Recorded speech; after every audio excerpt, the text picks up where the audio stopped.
지난 2000년 전북 익산의 약촌 오거리에서 택시기사 살인 사건이 벌어졌습니다. 당시 다방에서 배달 일을 하던 15살 최모 씨는 경찰의 가혹 수사 끝에 허위 자백을 했고 10년간 억울한 옥살이를 했습니다. 사건 3년 뒤에 진범이 나타나서 자백까지 했지만 검사는 불기소 처분을 했고 최 씨는 만기 출소한 뒤 재심을 거쳐서야 누명을 벗었죠. 그리고 최 씨는 억울한 옥살이에 대해 국가를 상대로 손해배상 소송을 했고 법원은 최 씨와 그 가족에게 국가가 16억 원을 배상하라고 판결했습니다. 사건 발생 무려 20년 만에 나온 뜻깊은 판결인데요. 재심부터 이번 국가배상 소송까지 최 씨를 대리한 박준영 변호사와 얘기 나눠보겠습니다. 박준영 변호사님, 네, 안녕하세요. 안녕하세요. 네, 반갑습니다. 잘 지내셨죠? 네. 네, 우선 승소 진심으로 축하드립니다. 네, 감사합니다. 네, 최 씨와 가족들도 많이 이렇게 좀 좋아하시던가요? 뭐 최군이 사실 네. 감정 표현을 잘 안 해요. 네. 목소리 들어보니까는 좋아하는 것 같았습니다. 네. 우리 황상만 형사께도 좋은 소식일 네. 텐데. 네, 직접 오셔서 현장에 같이 함께 하셨군요. 있었습니다. 네. 이번 법원 판결 어쨌든 뭐 승소는 승소지만 그 배상 네, 액수라든지 또는 판결문의 말씀이라든지 대체적으로 다 만족을 하십니까? 예, 아직 판결문이 나오진 않았지만 네. 판결 내리실 때 현장에서 하신 말씀 들어보니까 경찰이나 검사의 불법행위 저희들 주장 대부분 인정하시는 것 같고 네. 또 청구 금액도 상당한 금액이 인정됐다고 저는 생각합니다. 네. 지금 박준영 변호사 말씀처럼 재판부가 네. 박준영 변호사와 원고 측이 제기했던 주장들, 요청들, 요구들 거의 대부분 받아들인 판결로 지금 보도가 되고 있거든요. 네, 맞습니다. 그런 판결을 내리게 된 어떤 근거 간단하게 좀 요약을 해주신다면요. 예, 저희가 경찰의 불법행위로는 불법 체포 감금, 폭행 가혹행위, 또 위법한 압수수색, 증거 조작 등을 얘기했고요. 네. 검사의 불법행위로는 진범이 잡혔을 때 불구속 수사를 했던 부분, 그리고 불기소 처분했던 형식적인 수사, 네. 이런 문제점을 제기했었는데 이런 문제점을 아주 구체적으로 다 이제 입증을 했다고 저는 생각했고요. 또 네. 법원에서 받아들였다고 생각합니다. 네. 그리고 이제 보통 이제 공무원들의 불법행위, 공무원에게 직접 책임을 추구하는 그런 판결이 잘 안 나오거든요. 그렇죠. 이 사건의 경우에는 고의 중과실이 있다고 봤고, 네. 그래서 아주 상당히 큰 금액입니다. 20%면. 네. 그 거액의 배상을 공무원이 직접 책임져야 된다라고 판단까지 해주신 것 같습니다. 네. 지금 박준영 변호사께서 말씀 주셨지만 사실 네. 그동안 예를 들어 국가 배상 판결이 나도 네, 실제 책임 있는 공무원에게는 만약에 현직이라면 구상권 행사라든지 이런 방식이었지 네. 판결에서 직접 해당 공무원에게 그 배상액의 뭐 20%든 몇 퍼센트든 이렇게 명령 내린 것은 저는 처음 봤거든요. 네, 저도 사실 네, 대단히 이례적인 의미가 큰 것 같은데 네, 이런 이례적인 의미 있는 판결이 나오게 된 뭔가 좀 더 특별한 이유나 근거 좀 짚어주신다면요. 일단은 공무원 직접 책임이라는 것이 사실 공무원에게 어떤 그 공무집행을 위축시키는 의미가 또 있거든요. 그래서 그렇죠. 아주 예. 제한적으로 인정이 되고 또 이 직접 책임을 구하는 소송을 잘 하지 않습니다. 네. 그런데 이번에 이 사건 소송의 경우에는 그래도 적어도 이 사건의 경우에는 공무원들이 직접 책임져야 되는 것 아니냐라는 그런 생각을 갖고 공무원들을 피고로 삼았기 때문에 직접 배상이 인정된 거고요. 네.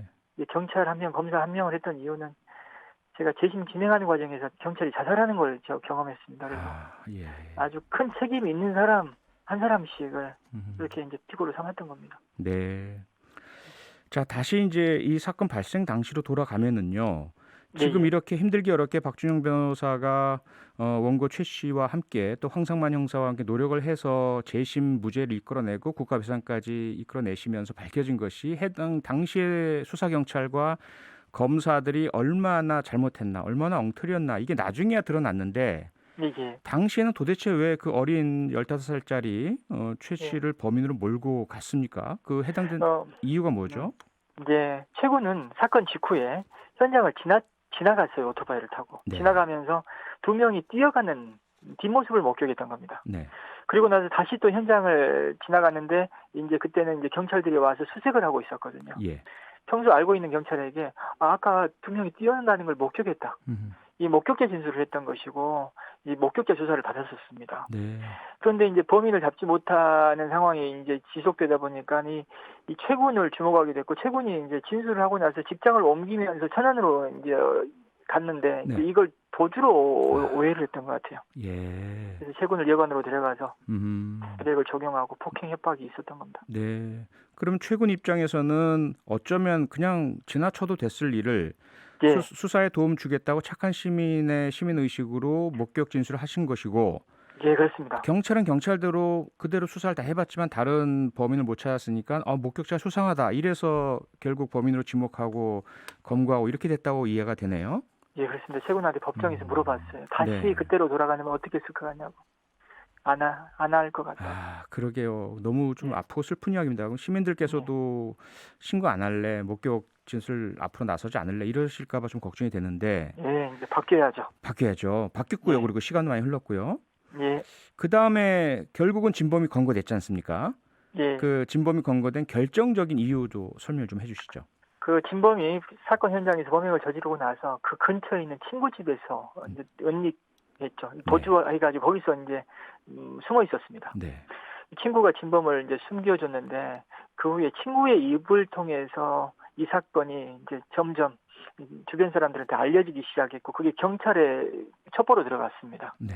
그래서 2003년 6월에 그 첩보에 기해서 진범에 대한 수사를 진행했던 겁니다.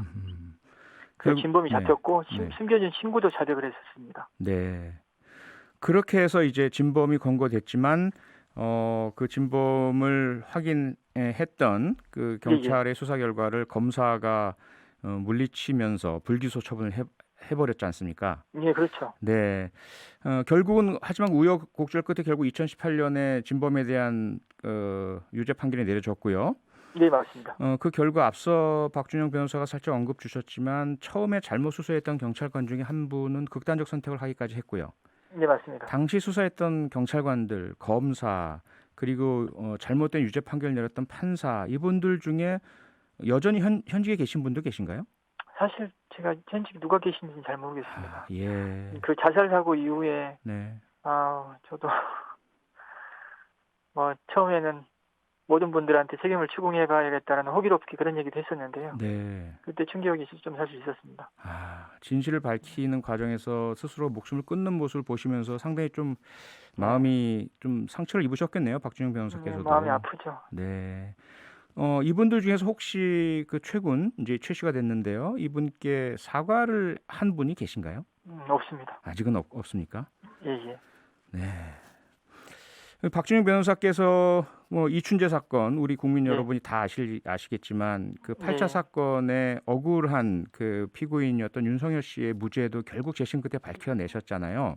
예. 윤석열 씨는 현재 국가상대 손해배상 소송 지금 준비하고 계신가요? 네, 그렇습니다. 네. 다음 달 중에 제기할 거고요. 네. 다음 주 중에는 이제 형사보상 청구 먼저 하려고 합니다. 네. 네. 자, 이제 박준영 변호사께서 그 소송을 하셨던 사건들만 여쭤봤는데 박준영 변호사에 대해서 좀 여쭤봐야 될 것 같아요. 예. 흔히들 재심 전문 변호사 그리고 최근에 모 방송국의 그 나라라 개천용인가요? 네, 드라마로도 이렇게 나오셨는데 사람들이 너무 박준영 변호사를 정의로운 변호사로 자꾸 이미지를 만들어가서 본인이 하고 싶은 것도 못한다 이런 이야기를 제가 들은 적이 있어요. 현재 상황하고 심경 좀 말씀 주실까요? 네, 많은 분들이 저를 정의 공익의 상징으로 이렇게 얘기하신다는데 네. 사실 그래서 소신과 사명감으로 연결시키는 분들이 꽤 있는데요. 예. 사실 저는 제가 이런 일을 계속하는 이유가 뭘까? 올해 1월 1일에 이제 앞으로는 포털 사이트에 들어가서 내 이름 검색 좀 그만하자라고 다짐했다가 몇 시간이 못 갔죠. 아이고. 근데 이렇게 제 이름 검색을 하는 이유가 뭘까? 네. 그건 이 주변 분들 눈치 보는 것 같아요. 그러니까 정의로운 이미지를 눈치 보면서 이런 일을 계속 하고 있는 것 아닌가. 네. 그래서 우리가 미움과 갈등의 이 사회에서 좋게 보고 또 격려하고 응원하는 것도 때론 필요하다. 그게 사람을 변화시키고 세상을 변화시킬 것 같다. 네. 그런 말씀 드리고 싶습니다. 네, 뭐 그렇게 스스로 돌아보신다는 것만으로도 대부분의 사람, 저를 포함한 어떤 누구보다도 더 용기 있고 또 정의로운 분이라는 것이 뭐 의심의 여지가 없는 것 같습니다. 앞으로도 계속 박준영 변호사 응원할 테니까요. 힘내시고요. 네, 예, 감사합니다. 네, 오늘 말씀은 여기까지 듣겠습니다. 고맙습니다. 네, 감사합니다. 가난하고 힘없는 사람들을 위해서 그리고 정의를 위해서 늘 발벗고 나서는 박준영 변호사였습니다. 평일 저녁 6시 5분에 여러분을 찾아갑니다. MBC 라디오 표창원의 뉴스 하이킥.